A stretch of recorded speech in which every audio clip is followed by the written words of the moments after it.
Hey, welcome, guys. It's time for Bollox Talks and Tangents. Ricky giving us that countdown. We got Ricky in the studio for the very first time. Yes, sir. Thanks for having me. Hey, welcome into Bollox Talks and Tangents. He's going to laugh and learn, and hopefully everyone out there will too. I forgot to share the show, and he gave us 2 minutes warning, and I was over here just in la social media land. And I already did. I'm getting good at this. I know. That's what makes me frightened is you beat me to the punch. I got to say hi to everyone out there. And you know what? It's a beautiful day out. Gorgeous. Why are we inside? Can we have class outside, teach? We should do our show outside. But we got a lot of stuff to talk about. Interesting. I had some people I didn't realize died in a plane crash or a helicopter crash. Yeah. I don't know if you ran into some of those. I mean, and some of them I wanted to know more about the story. Right. So we're talking today. We're talking about aviation accidents and famous people that went down in these aviation accidents. I have a couple people that actually survived plane crashes, which is kind of unique. Yours didn't. None of yours made it. None of them made it. All right. So we've been talking about our whiskey of the week, but it's actually a rum, not a whiskey. It's nice. So it is, and I want to give you the official title. It is the Reserve Rum, and it says pot distilled in the nation's oldest city. It is 50% alcohol, 100 proof, and it is a quality rum. Nice. And we did have a little problem with the cork. Yes, but you rectified it. Yeah. So I like that. And you guys saw my cork hack. Nothing's going to keep me from my rum. I gotta work on my posture. All right. Yeah, we've been talking about that for years. Put a microphone up. So what I had to do. Face a little bit, Lenny, please. And there you go. Perfect. All right. But now it's Ricky, I don't know which camera we're on. You're on your both of you. All right. Yep, you're good. So I had to put a screw in the top of the cork. All right. And then I had to take the pliers to pull out the cork. Not going to do it right now because it does take a little bit of working back and forth. Right. But that's how you handle, in case you've got a wine bottle that just kind of broke off or something like that, you can always use a screw, or you don't have even a corkscrew. You can take a screwdriver, put it down into the cork, and then pull it out with a pair of pliers.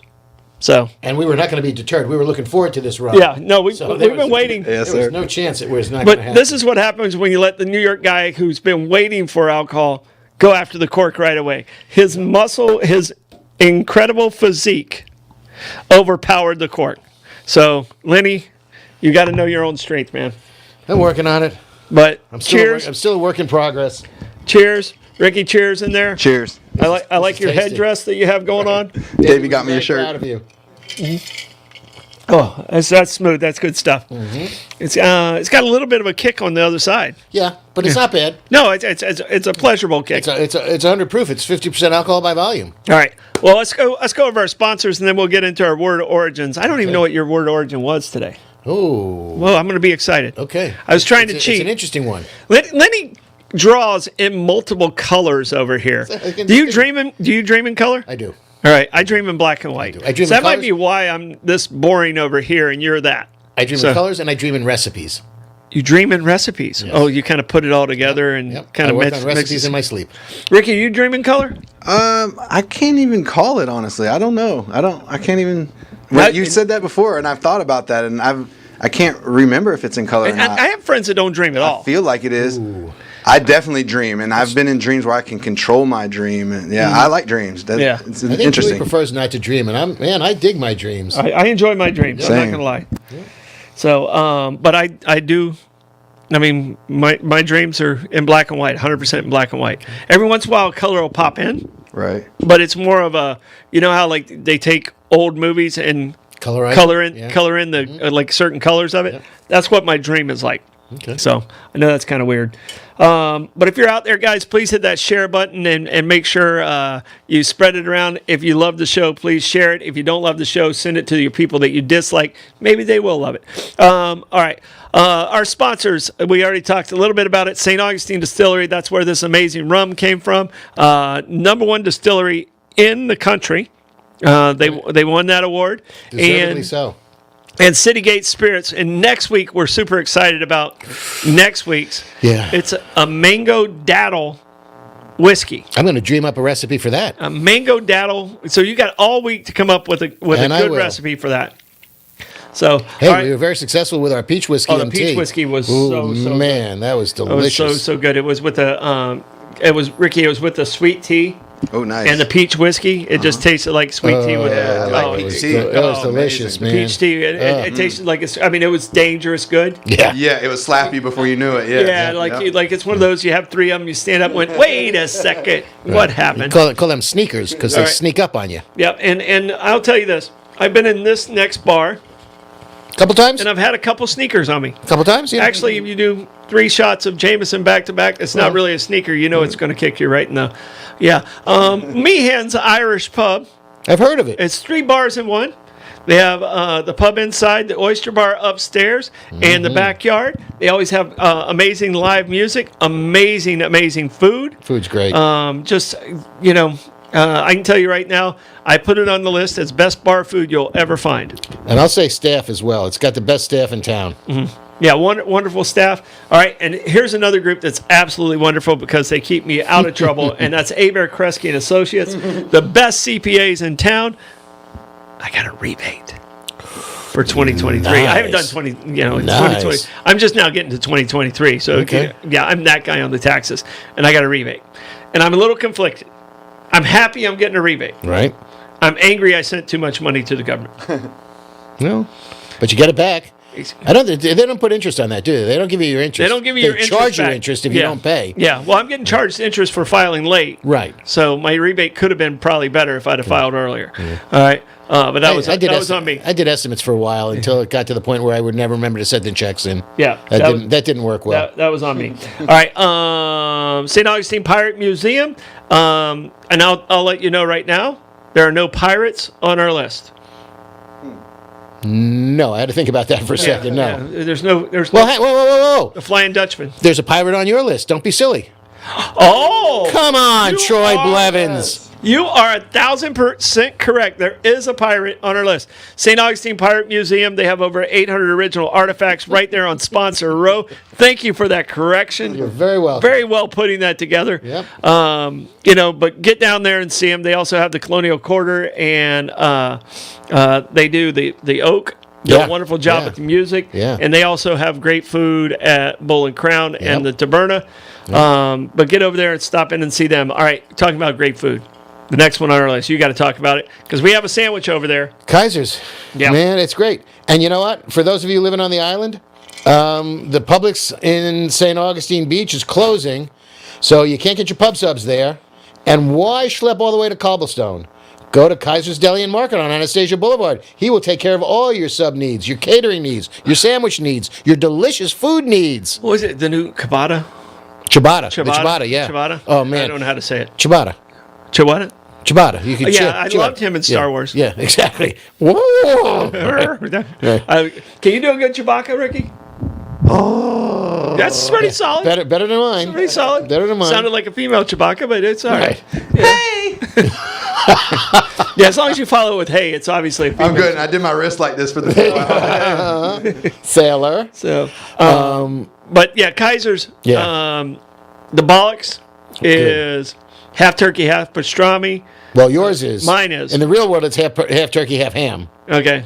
But yours, upgrade. You upgrade. I changed mine to pastrami. I think you should change the whole thing to pastrami. Actually. Yeah. Well, you got to talk to the owner. I have some sway there. Yeah, I think I might have to. I think that's the way. I think that's the way it should be eaten. It could be. Yeah. Are you a pastrami guy? I don't even know if I've had it before, honestly. You don't know if you've had pastrami? No. All right, you got to get over there and try the Bollox. Deal. So Yes, have sir. it pressed. Tomorrow for lunch. Yeah. Kaiser's is just, they have a nice little market over there. Beautiful, yep. A lot of local vendors. Getting a little chili. He's playing with soup now. Okay. Yeah, he did a Maine corn chowder. Oh, okay. Yeah. Chowder. Corn chowder. What is that? Got potatoes in it. What can I tell you? Oh, it's got taters. Yeah. Well, you should have led with that. That makes it a tater. Tater chowder? Tater chowder. There you go. Yeah. And corn floating around in it. Yeah. It's stuff that never goes away. Tasty. Exactly. All right. And last but not least, Coquina Coast Realty. In case you're wondering, give me a call, 904-669-7901. Commercial, residential, I can help you with all those. I do have some office space available right now in the Treasury building and an office in the Cigar building. So if you're looking for office space, please give me a call, 904-669-7901, and I'll help you out the best I can. All right, we're talking about aviation accidents and the people that lost their lives in airplanes and helicopters. Yep. And Hindenburgs. And, right, exactly. I don't have any of the Hindenburgs. No. Last time I said I didn't have a pirate, and I was corrected. Well, I do have a pirate. You have a prominent pirate. All right, so what is your word origin? Well, I went nautical instead of aeronautical, and I'm doing flotsam and jetsam. And it's interesting because we've been talking about this for a while. Wait. Say that again. Flotsam and jetsam. Okay, is that a term? Yes. Yeah, I'm right there with you. Okay, Ricky, you ever heard that term? No, never. Okay. All right, he's about the Dennis Enlighten Miller's. me. Okay. All right. Oh no, it's very common, especially if you're in the water. If you're a Flotsam? boater, flotsam And jetsam. and jetsam. I've had a boat for over 30 years. Well, fortunately, this is not. It's a good thing you don't know this term then, Okay, all right, let's hear it. because flotsam is what comes off a boat, not deliberately. If a boat is sinking or wrecked or there's something of that nature, whatever floats off of that is the flotsam, Okay, and it's not deliberate. The jetsam is if you're trying to lighten your load or you're intentionally throwing things overboard. You know, like a square perch or something like that. Okay. And you're throwing it over if you're being chased. If you're being chased by the Coast Guard, Yeah. the square perch goes over. That's jetsam. yeah. Now, there's a distinction. Flotsam and jetsam, the terms have been around since the 15 and 1600s. Ricky, you do know what a square perch is, right? Yes, square Okay, grouper all right, too. all right, yeah, right, grouper. yeah, Yeah, absolutely, okay, yeah. Yes, sir, I'm with you. And flotsam is intentionally thrown off. Well, And floatsam's not intentionally. flotsam not intentionally. I'm sorry. Jetsam is. Yeah. Okay. But all the right. rum is great. Yeah. The flotsam is, and the flotsam is able to be. Anybody finds it. Finders keepers, losers weepers. The jetsam, if you're throwing it off, the original owner, can claim that. So if it's flotsam, it's anybody gets it. You find it, you claim it, you got it. The jetsam is you're scuttling it yourself, and you get to you get to claim it back on your own. Okay. And then there's a third one that's sort of like jetsam. It's called Langan, Lagan. Okay. And that's Well, you're successful. You're 3 for 3. and that 3 things I've never heard of. okay, and that For common phrases. yeah. Talk to us for a boat owner. Well, this was timely because if you go over the 312 bridge, you still got the mast leaning up about it, of the ship that broke away, and it's still leaning up against the 312 bridge. Okay. so that's did still the there. boat run into the bridge or the bridge run into the boat? I thought the bridge was. I think the bridge was culpable personally. Yeah. I think the bridge ran into the boat, but we can never I prove saw that boat. That boat might have been there first. Yeah, forever. And it's still there. Yeah. And the Langham is something that, if people were jettisoning something and they would put a buoy on it so that if it sunk, they could drag it back up. So they knew where it was and they could salvage it. So there's salvage terms involved in it, and they come from the French, flotter for floating and jettison for jetson. Not George, but that's it. That's it. So if you see something floating and it wasn't thrown overboard intentionally, it's all yours. All right. Yeah, Like I said, I've had a boat for a long time. right. A long time. I think I've owned a boat since '94. Okay. Here and there. I've owned like 3 or 4 boats here and there. And I've never heard those terms once, and luckily I have never had to use. Hopefully you won't ever have to. Hopefully I haven't had to use them. But if you do, jettison stuff, don't float it because that way you can reclaim it. Okay, it's not flotsam, it's flogsam. No, it's Long Island pronunciation, and it's FLAUGHT no SOM. FLOTS, either AM or OM, depending on your spelling. Okay, spell it again. Your way. FLOTS, AM or OM. So it's not FLOAT. Correct. That's the Flotsam. way- Flotsam. Flotsam. That's Flotsam. How do you spell float? FLOAT. Okay. But this is flotsam. There's no A. Flotsam. There's no A. Okay. I promise. Okay, but you're saying flotsam. I know, but I Okay. speak weird. Yeah, Rick, am I wrong? Or am I No, wrong? you're right on. I'm Okay, following you. all right. All right, so it's But I flotsam. also know the English language is Flotsam, spelled so flotsam. crazy. Okay. Okay, so you're familiar with flotsam then? No, I'm still not familiar with the damn term. I didn't mean to confuse it by putting an A in. All right, and Ricky, did we spell aviation wrong in the title? Probably. I Okay, told all right. Amanda I was going to spell check it, and I was running around doing the speaker. Okay, and all right. Sorry about that. Yeah, that's Rick spelling. It's already for sure. already one of our accidents. It's okay. Yeah, Right. At least it wasn't a plane Fortunately, nobody accident. died. Yes. Everybody survived. Right. And we didn't have to flotsam. Right. So And we didn't jettison anybody. we didn't jettison. We didn't have to jettison or flotsam or. So what do you got for me? Well, I don't know. I think you're really pushing the envelope with this one. And that's my term. Pushing the envelope. Yep. So, Thank Rick, you, Chuck. have you heard the term pushing the envelope? Yes, I have. Okay. Yes. All right. So, pushing the envelope is an aviation term. Go ahead, Chuck Yeager. All right. So, pushing the envelope, and Chuck Yeager was the king of pushing the envelope. Yep. And the envelope is the area in which it's safe to fly your particular plane. Every plane has a different envelope. All right. And say the plane I had was a Warrior, and it really wasn't safe to go over 10,000 feet. Sometimes we'd slide up over 10,000, and we'd be pushing the envelope if we were above the safety factors. Sometimes you had a flight zone of 1,000 where you drop below that 1,000 feet, and you'd be really pushing the envelope because it feels like you're rubbing your belly on the ground. All right. So pushing the envelope came from World War II, and the envelope was many times set outside of the gun range. And if you drop down, you could be pushing the envelope of being in range, Of the or flak, you'd be, because of the flak, Right. and you would be pushing the envelope of how high you could actually get with the plane. So there was an envelope in which you had to fly in and stay within that envelope for safety reasons. I'm trying to remember what the show that was just on, 6 months ago about World War II pilots. It was like the compatriot to the Pacific. It was so well done, but so frightening. How many people, how many planes in World War II were shot down? I mean, these guys would go up. They'd send 100 planes up to do bombing runs into Germany, and 6 would come back. Yeah. It was horrific. And I talked briefly about a person who I befriended, and I have great respect for, and he's passed away. He passed away 12 years ago this week. George McGovern. Yeah, we were talking about him last night, or Tuesday night. He was a bomber pilot. Pilot. And a lot of people don't realize. I think it was B-32s. B-12s, 52s. I think it was a B-32 is what he flew, and he flew over 35 missions in combat areas in Europe.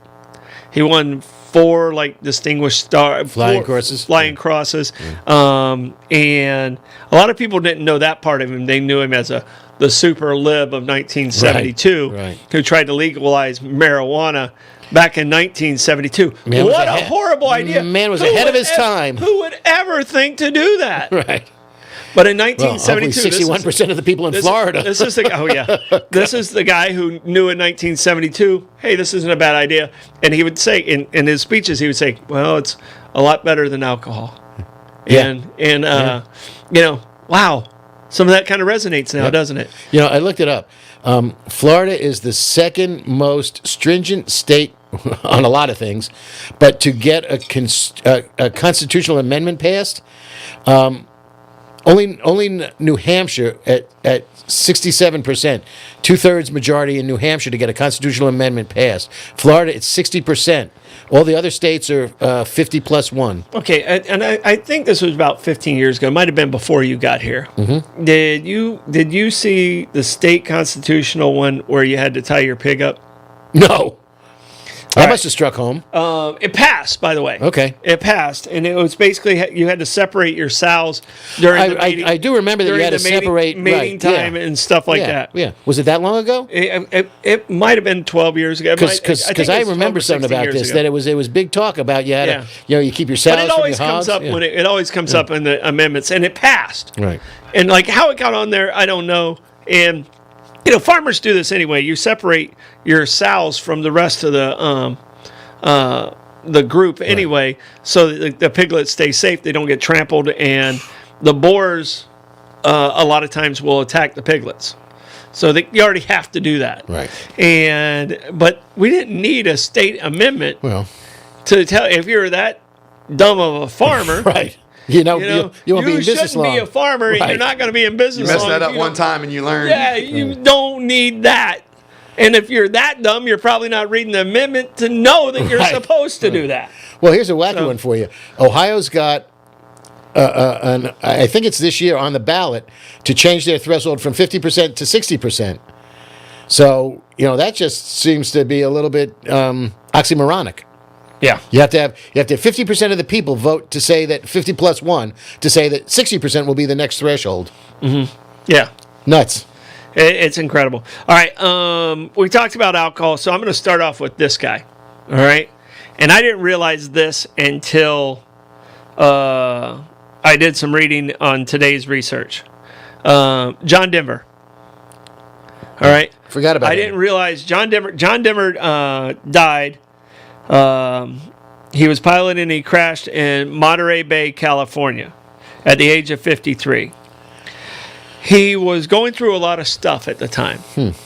And some of the things he was going through is he was going through some legal things because he had received 2 DUIs.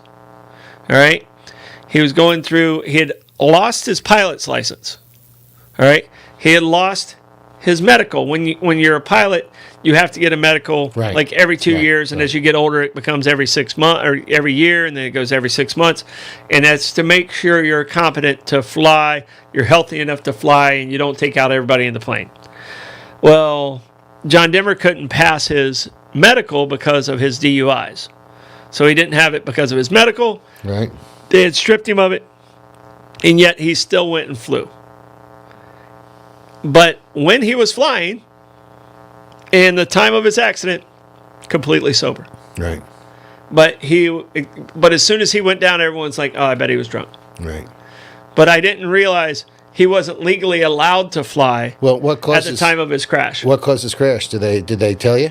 They actually just said it was pilot error. So it's a lot of these are pilot error. Actually, they just said and that when I was trying to get my pilot's license and I got through everything and I can tell you it was a beautiful day. I did my little solo landing and stuff like that, and they cut off your sleeve and they make a big ceremony out of it.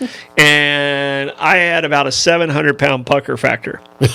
All right, and I don't know if you know the level of pucker factors. But a 700-pound pucker factor is at the level where you have a grease needle up your ass and a tractor can't pull it out. So that's the kind of pucker factor I have. And the weather was perfect. And I can tell you this, I never flew again by myself as a pilot. I was like, I have all these young pilots, and they need hours. I'll pay them $35 a day, and I don't kill myself. Right. So that was my strategy from then on out, because on the best possible day, I was nervous. Yeah. So if something really crappy would have happened, I could have killed my whole family. And a lot of the stories are people that flew into situations where they didn't have the skill set to be in that situation. Well, being in small planes as opposed to jets, where where you're in a plane, which is a bus in the air, it's very, very different.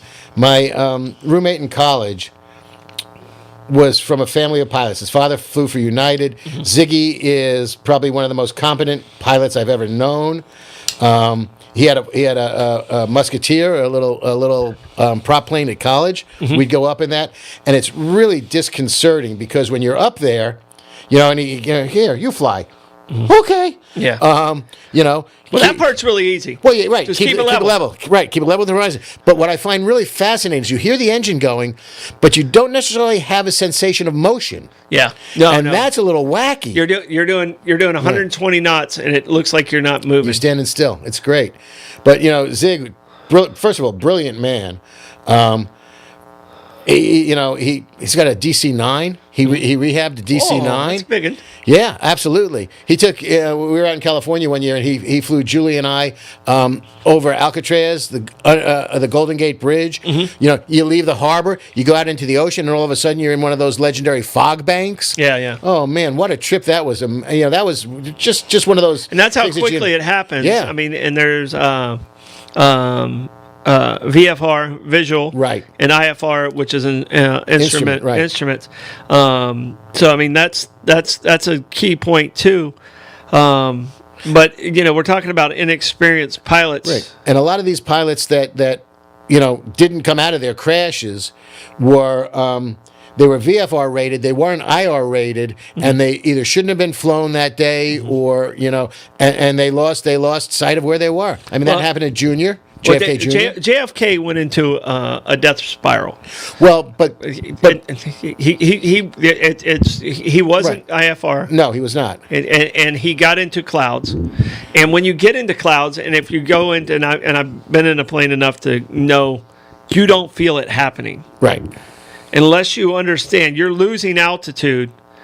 And you're actually going in a circle, even though you think you're flying straight ahead. Right. It's like I said, it's disconcerting. You're losing altitude, and that's what happened. See, but part of his problem was he tried to take a shortcut. Mm-hmm. He was going up to a cousin's wedding.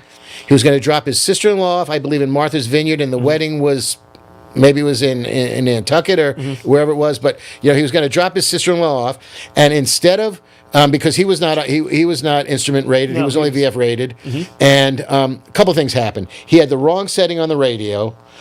He had it set on 127.25, and that was a weather station coming out of Martha's Vineyard, instead of 126.25, which was the airport station. Mm-hmm. So he didn't have communication with them.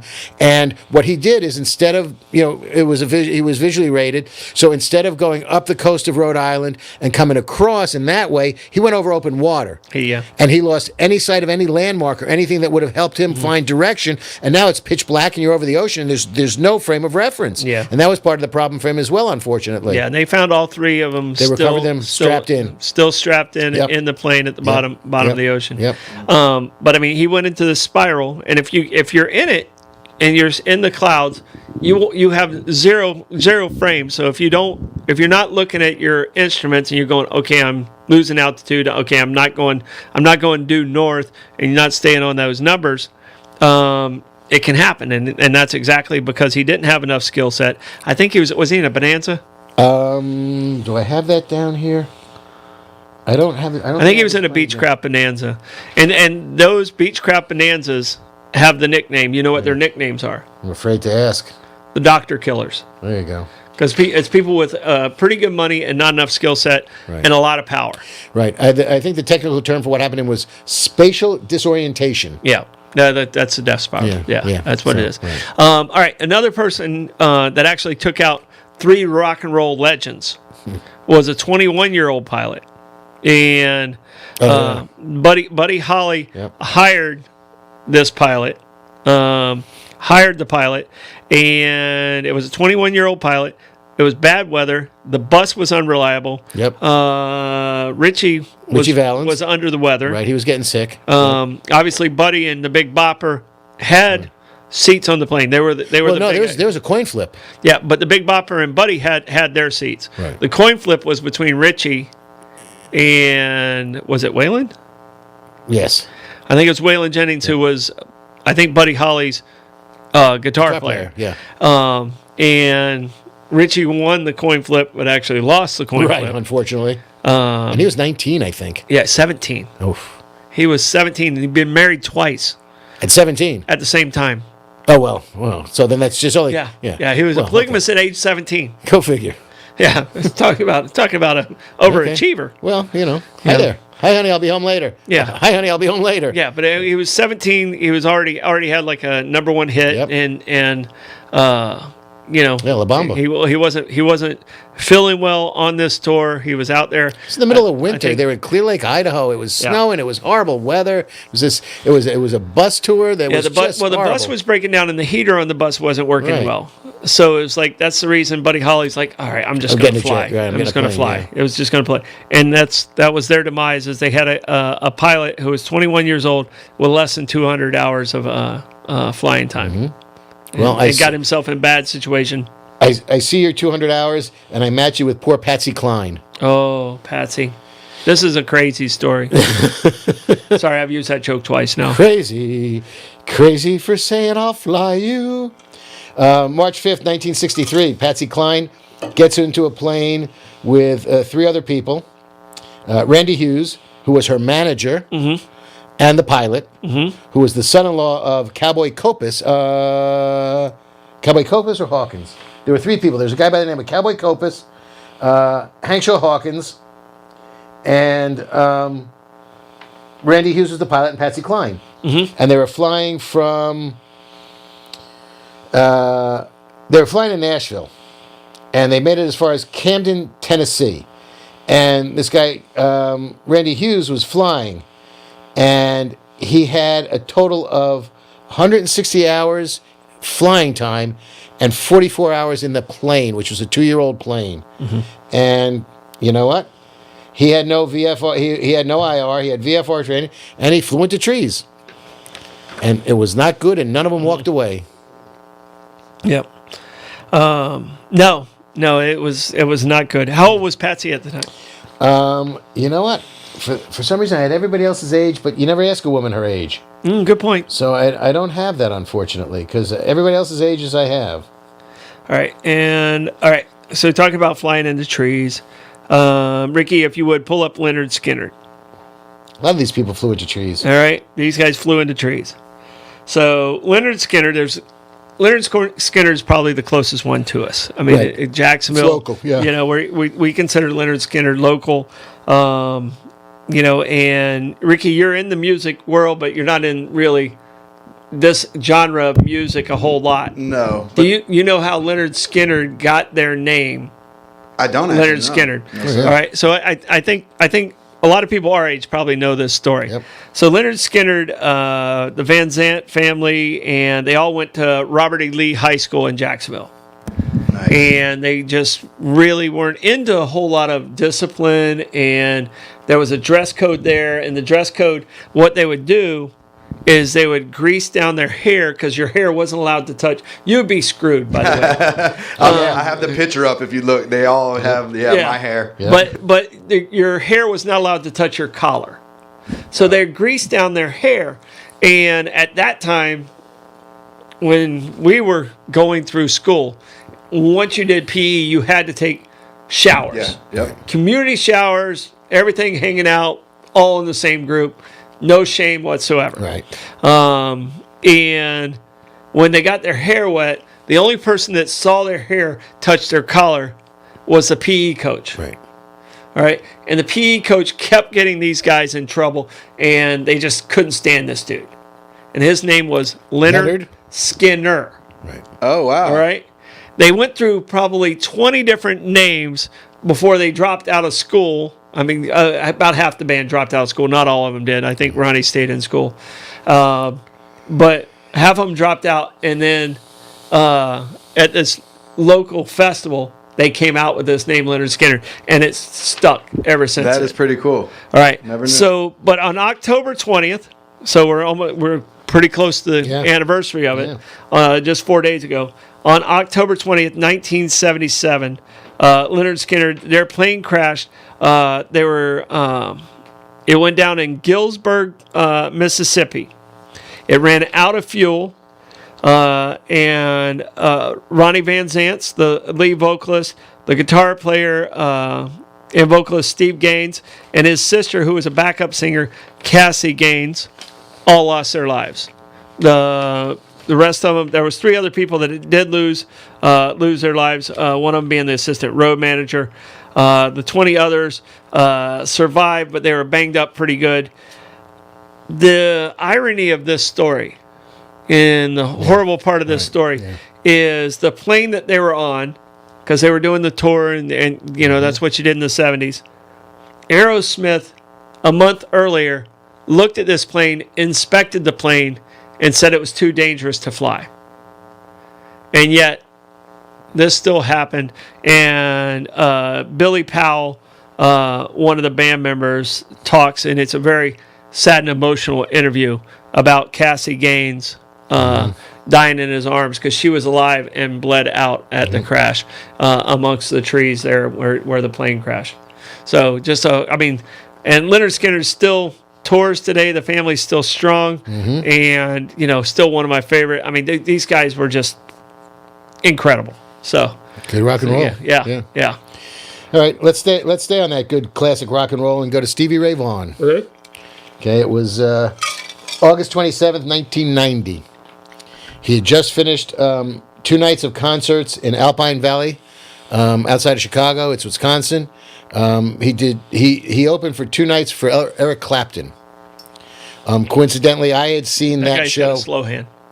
Slow hand is Clapton, yeah, absolutely. Yeah. He's got a slow hand. Yeah, well, he plays pretty fast too. Yeah, he can. But he makes it look slow. Well, he just does it well. Music's moving fast, but he makes it look slow. He does it well. Coincidentally, I had seen Stevie Ray Vaughan at the Jones Beach Theater 2 or 3 nights before the show before he went to Chicago. And what a great freaking tour. Eric Clapton wasn't there. It was just Stevie Ray Vaughan. But man, a beautiful night, gorgeous night. It's an open amphitheater. It's sort of like the amp here, but it's a little bit larger, and it's right on the. But not as cool. No, just say not as cool. It's not. Okay, it's not. All right. But the view is. I didn't want to have to look for a new co-host. It's open water. It's a beautiful place. And to have him playing blues when you're sitting there on a beautiful night, fabulous. But the show's over. They lined up 4 helicopters on the Elkhorn Golf Course, and he was going to get in one, but there wasn't enough room, so he got in another one with Eric Clapton's bodyguard, his assistant tour manager. Like I said to you earlier, it's tough being a tour manager on some of these things because they go down with the ship. His wife didn't get on the plane. Stevie Ray Vaughan's wife didn't get on the plane, and the pilot was a young pilot by the name of Jeff Brown, and they had all these planes lined up, the helicopters. It was a Bell Jet Ranger helicopter. Okay, that's pretty much what we have as the sheriff's helicopter out there is a Bell. I hope their pilots are instrument rated as opposed to just VFR rated, because the pilot, Jeff Brown, had just failed his instrument rating. Oh my gosh. And the planes take off. His was the last one off the ground. Clapton gets to Chicago. Everybody else gets to Chicago. And they're wondering why the 4th helicopter's not landing in back of them. And they don't find it. And what happened was, guy takes off, and somebody did, experts tried to recreate the crash to determine who had the culpability in the lawsuit, and it ended up being the company that rented the helicopters. Okay. And this helicopter pilot and another expert go up in the same aircraft, in the same helicopter, and they recreate this whole thing. And they go up and they fly and they do it and they come back down, and the one of the experts tells the pilot, "All right, I'm going to fly. You sit here. Close your eyes when I tell you, and don't open them until I tell you open the plane. And open your eyes." And they go up and they do this, and they go up, and he says, "All right, close your eyes," and they go. He says, "Tell me what your sensation is." "Oh, we're fine. We're going forward." He said, "Now open your eyes." And he opens his eyes and goes, "Holy shit!" And they realize they're like yay far from the hill that's in front of them. Yeah. And they pull up and they're fine because they were doing the other guy knew what was going on. Right, because they were doing the experiment. experiment. Was expecting. What they found out that had happened is there were large parking light towers with lights on them, and the transition for this pilot coming out of the lighted ground from the parking lot lights, and then he gets above the parking lot lights, and it's now pitch black, and he's completely disoriented because he went blind for a second. Yeah. Because from the brightness, because his eyes adjusted to the light. Yeah. And now it's pitch black, and he hasn't had time to adjust, and he flies into a 300-foot ski slope. Everybody crashes and dies. Oh wow! And it's a shame because Stevie Ray Vaughan is fabulous, and it was sadder even still because Stevie Ray Vaughan had checked himself in a couple of years before that, for alcohol addiction, drug addiction and stuff. He had been clean and sober for a couple of years, and the guy was clean and sober, and the pilot flies him into a mountain and ends him. All right, because it's talks and tangents, so we got to go on the tangent. This is tangent of the week. Okay. All right. Best guitar player living. And best guitar player ever. Ever. Okay. Well, I'm best going to be guitar partial. player living, and the living one could be the ever one also. So I know you're a Hendrix guy. Actually, I'm not. You're not? I was going. Oh, you're going with Hendrix? Yeah, Jimi Hendrix. You're saying Woodstock. on your ever is Hendrix. Okay. Yep. No, I mean I got to stay true to the tie-dye. I'll go Jerry Garcia. And for years in high school, our friends would sit at the lunch table and go back and forth between Clapton and Garcia. And Garcia. Yeah. Hendrix never came into the conversation back then for us. He never did. Nope. Right. I appreciate him. I think Little Wing is great, but I was never a Hendrix guy. See, my guy's still living. Okay. All right. My guy's been to the amphitheater like 4 times. Okay. Buddy guy. So I'm just this trip. Amazing. So I'm just this trip. He's almost 80. He's just amazing. And he said, when I was teaching Clapton, right, exactly. This is how he played it. And he plays Clapton. Yeah. And then when I was playing with such and such, and he went through, when I was telling Hendrix how to roll this lick, and he goes through and he crushes it. Yep. I don't know if Buddy Guy gets the credit for what he's done, but I'm telling you right now, he's the only one of the amazing ones I've seen live. Right. And I was just like chin on the ground, like holy cow! I had no idea he was that talented. No, I've had the absolute privilege to see a lot of great guitar players. I've seen Clapton a couple times, Jerry Garcia, I don't know, 70 times. Buddy Guy 5 times, and Buddy Guy is right up there. I saw BB King 5 or 6 times. I've seen BB King. BB King and Buddy Guy, Willie Nelson. These guys are so ancient that if they're touring, you go because you don't know if you're going to get another opportunity to see him again.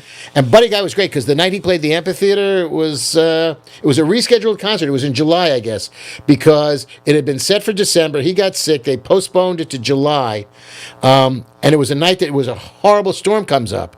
But everybody's in the seats in the amphitheater. It was the first time I've ever seen him bring a tarp out onto the field of a stage. They stopped the concert. They put a tarp over all the equipment, and he's out there and he's going, "Don't you worry, I'm going to finish the show. I'm not going anywhere. Yeah. I'm not going anywhere." And he came out. And of course, when you go see Buddy Guy, when you see a set of steps from the stage to the floor, he's coming into the audience. And he always does. He always comes in the audience. Always does. And here's the other thing a lot of people don't realize. Might be why I love Buddy Guy too. That's Chicago blues. Buddy Guy, in his rider, and I'm sure it's still in every rider he still has. He has a bottle of a certain type of cognac. It has to be that bottle of cognac, a velvet pillow, and a stool. All right? So you have the cognac sitting on the stool, velvet pillow with a shot glass in the middle of it. And every time you see him walk off stage right, I don't know if you can recall the concert. I can. He walks off stage, he'll take a shot of cognac, come back on, barely miss a lick on his guitar, and then walk back on stage. He does that 3 or 4 times a show. Yep. But no one can see when he steps off, he's doing that cognac. Good for him. And like I said, this guy, I don't know, he's got to be close to 80. Oh, he's over 80. Yeah. Oh, I think he's in his mid 80s, if not earlier. Might be. So, but he's my all time, and probably Clapton's my next. Clapton's my good. next guy. And it's funny. And who was it? Was it Barbara Jean? Yeah, but Prince.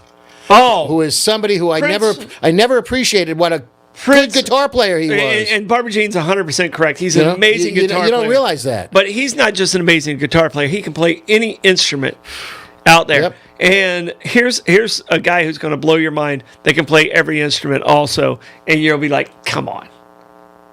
Kid Rock. Yeah. He played every single instrument when he was here. He played every single instrument. He played the bass over top of the girl who was playing the bass, and he played he took a lead guitar, did the rhythm, played the drums, played every single instrument, and just crushed it. But Prince, I think one of Prince's albums, or it might have been just one of his tracks, he played every single instrument. He did backup and did the lead, and I can't remember. It might have been Raspberry Beret or something like that.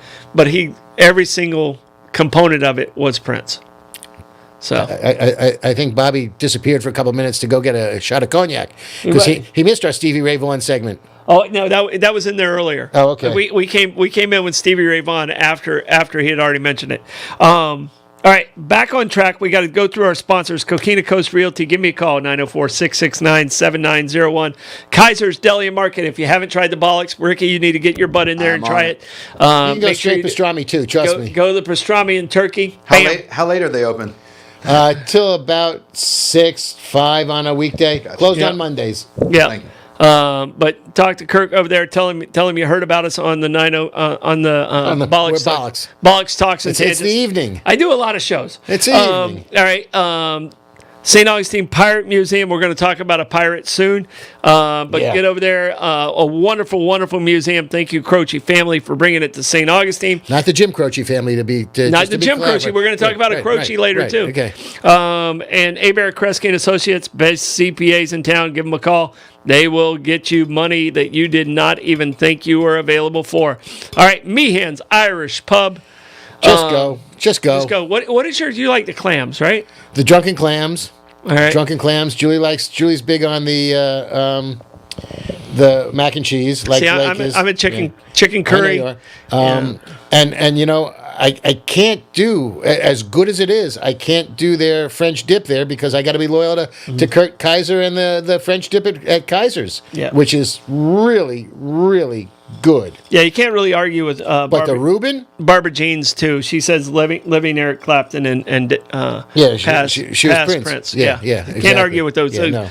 Can't throw up a real tough argument. You know, I haven't done it yet, and I don't know if he still does it. But you know, one of my bucket list things is going to London for Clapton's 24 Nights when he does the rock and roll band, the blues band, and the full orchestra. Yeah. And that's just, if I can get there for those 3 shows, I would be a happy, happy person. All right. And last but not least, and talking about rock and roll, we got to talk about the Hall of Fame this week. Cool and the Gang going in and share. Big shout out to those two. Long overdue for both of them. Yep. All right. St. Augustine Distillery. Loving the reserve rum. It's excellent. Excellent. I'll get it in frame. Don't you worry, Ricky. I'll get in frame somehow. Yeah.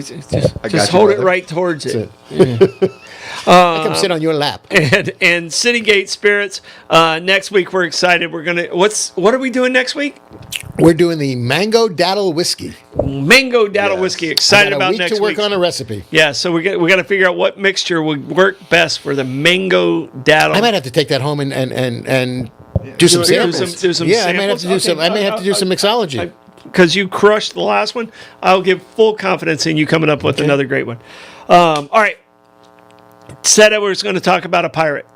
And this pirate was a philanthropist. Man, was brilliant. And a hell of a ball player. Oh, baby. Hall of Fame baseball player. Absolutely. And he was... handsome man, too. He was a handsome man, number 21, and he was a Pittsburgh Pirate. Yes, he was. We knew we had a pirate. He won 2 World Series. And his name's Roberto Clemente. Terrible loss.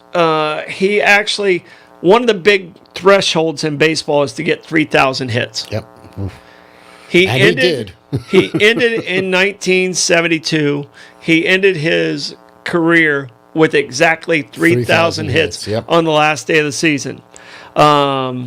Where was he going? He was going to Nicaragua. Nicaragua from Puerto Rico. There was an earthquake in Nicaragua. Yep. He was flying out of Puerto Rico. San Juan, Yeah, Puerto Rico. And he was taking 80. He was 38 years old. And he was going to told you, handsome man. Managua. Thank you. To bring aid and supplies to the earthquake survivors. The plane was overloaded with supplies by 4,200 pounds. It wasn't like it was like 8 pounds over. Right. No, it was heavy. It was 2 tons. He was packing in as much relief as he could. It was 2 tons over. And just after takeoff, it was just too heavy. Yep. And Roberto basically made the statement, he's like, we just got to get this stuff to him. Yeah. So, was that a pop in our system there? I did not hear it. I heard it. Did you hear it in the speaker? Yeah, it might have been just in the speaker. Oh, yeah, okay. Might have. Sorry. Yeah. All right. I didn't know if you had some chili for dinner tonight, Ricky. You forgot to bring me my chili. Thinking about this Kaiser's Deli. That's why I asked if it's open. I got to make another batch. Yeah. Okay. Fine. Yeah. I'm making another batch. I know where you live. Yeah. So I'll bring the kayak. Yeah. Nope. So Tuesday, I'll remember to bring you some chili. And Ricky, you still haven't had my chili either. No, okay. I've had Blake's mac and cheese. That's the only Blevins dish I've got to try. Yeah, we like Blake cooking. Yeah, he's good. Clemente, his mac and cheese is solid. But Clemente, and we're now on athletes. He's a humanitarian. Yeah, we're now on athletes, and we have some amazing athletes on this list. I got one for you. So what athlete you got? I got Payne Stewart, which, by the way, is this was a rough one to watch because right, it was live on TV almost. Yeah. And it's today's the 24th. Tomorrow's the 25th anniversary of this happening, October 25th, 1999. Payne Stewart, one of the most engaging, let alone talented golfers. Payne Stewart was he was a crowd favorite because it didn't matter where he was playing. He wore plus fours. Plus fours are the little knicker pants. Yep. And he would wear plus fours in the color of the football team that was the home team in the region, in the area that he was playing golf in. And he lived in Orlando. Heathrow. Heathrow? Heathrow. He lived in East just Orlando. Oh, north of Orlando. Okay, I thought that was an airport in England, no, but okay. Heathrow's a community. It's a very wealthy community. Yeah. Just north of Orlando. Interesting. I know Windermere. I know all the lakes areas up there. I never heard of Heathrow. Tim Raines lived in there. Payne Stewart lived in there. The Rock. The Rock. Tim Raines. Oh yeah. Oh, Rock Raines. Yeah. Right, Not yeah. The Rock. Oh well, sorry. He's just sorry. Rock. I lost my head. That's true. Exactly. There is right, The Rock. Right. Exactly. There's just exactly. Rock. Forgive me for I have sinned. Yeah. Right. Yeah. But Payne Stewart, he's flying from Orlando to Houston for the final event of the season, the tournament championship, the tour championship, and he's flying to Orlando. And right after takeoff, apparently the plane didn't pressurize properly, so they were dead in seconds of hypoxia. Yeah, they all just kind of fell asleep. Yep, and they were done. Plane was on automatic pilot for some reason that early in the flight. Well, they were above. I mean, you can breathe pretty well up until about 10,000, and then once you get above that, but they had gotten to about 20,000 and hit it. Automatic pilot, and they leveled off. And at that point, you can kind of stay conscious for a little bit, but you can't stay conscious for long. Right, and at that point in time, you're also not thinking well. Yeah, right. And they were flying across the country. They were going to Houston. Yeah, from Orlando to Houston. Yeah. And it was a Lear jet. They all died of hypoxia, and the plane eventually ran out of fuel and crashed in Meehan, South Dakota. Wow. So figure that one out. From Orlando, going to Houston, which would be straight across the Gulf, or just follow the crest of the thing. Little bump up. They went a wee bit north. Yeah. And I believe there was a fighter jet that followed them the whole way. In case they were going to crash into population. Yep. So there were people that were watching that flight, unfortunately.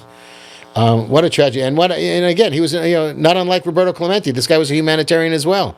Yeah. No, 100% humanitarian and loved just like Roberto Clemente. I think the humanitarian award for baseball is still given to the Clemente Award. Absolutely. Award. Okay. And it's the most honorable. Like you can win 6 MVPs. But it's more important if you win the Roberto Clemente Award. It's the Walter Payton Man of the Year, and that is a badge of honor amongst the players. Yep. Doesn't matter how many. I mean, Bonds won 7 MVPs. Right. Never won a. No. And you know what? He was never loved amongst his teammates or his players. Right. All right, athletes. Let's stay in athletes for one more second. All right. Well, we're at 28. I want to talk about an athlete that survived, and I didn't know this existed. Okay. And I read this and I was like, oh my gosh, that's pretty wild. And it's a sports entertainer. How about that? All right, I'll accept that. All right. In the 80s, pro wrestling was really just starting to become nationally just booming. All right. Hulk Hogan, Randy Macho Man Savage, the Macho Man. Yep. By the way, Cincinnati Reds. Okay. Did you know he played for the Cincinnati Reds? I did not. You know how well I follow wrestling. Yes. So the Macho Man. Not even wrestling. Ricky, did you know he was a professional baseball player? I did not know that. Yeah. So he played for the Cincinnati Reds. The Macho Man did. And this guy, who was one of my favorite entertainers, Ric Flair. So Ric Flair was on a flight. He had on his way to an event in Wilmington, Delaware, with fellow wrestler Jimmy Valentine. I think one of the other Valentines is in the Wrestling Hall of Fame, but Jimmy Valentine. And upon the approach to its destination, the plane ran out of fuel. It was a short runway, and it ended up crashing into trees and hitting a utility pole. Flair broke his back in 3 places. Okay, I don't remember this at all. I mean, I was in high school and college when this took place. Okay. He broke his back in 3 places. This one I did know.